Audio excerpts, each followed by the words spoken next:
My fellow countrymen, I come before you not as a figure of the past, but as the embodiment of the principles upon which this great republic was founded. I speak not to command, nor to govern, but to remind you of the sacred trust that was placed in your hands, liberty, unity, and the preservation of a nation built upon the rule of law.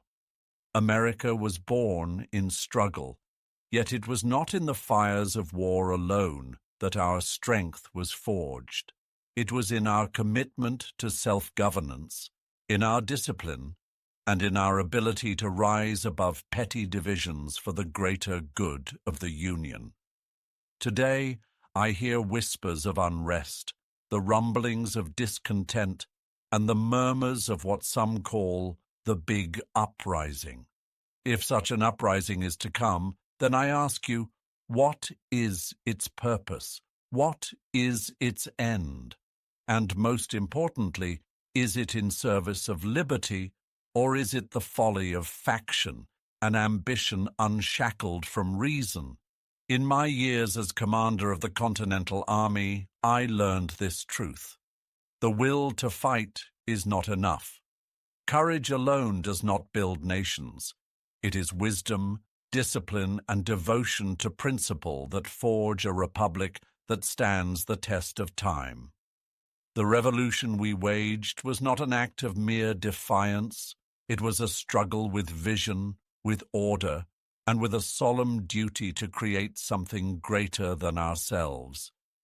If America is to rise, it must rise in principle, not in reckless abandon. If America is to rebel, it must rebel against tyranny, not against the order that preserves freedom.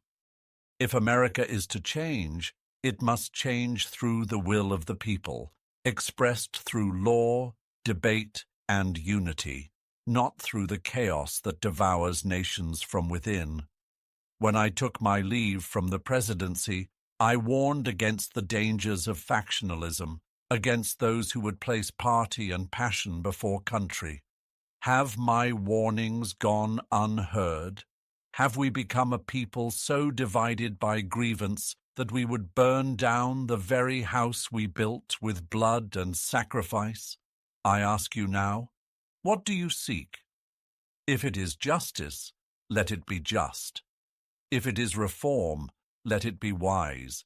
If it is leadership, let it be selfless. Beware the demagogues who would inflame your passions without purpose. Beware those who would speak of liberty but seek power only for themselves. Beware those who would use your anger as a tool to sow discord and ruin.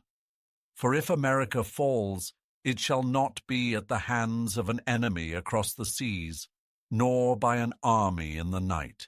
It shall be at the hands of those who forgot what it meant to be a republic. The Constitution is your shield. The law is your guide. The republic is your inheritance. Defend them not with reckless force, but with the steadfast resolve of a people who know their duty. Stand not as factions, but as Americans. Stand not as enemies of one another, but as citizens of a great and fragile nation. Let history not say that in your time America was lost to the folly of men.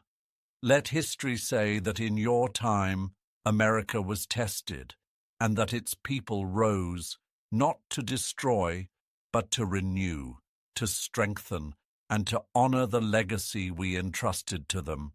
May Providence guide you, and may the spirit of liberty endure. George Washington.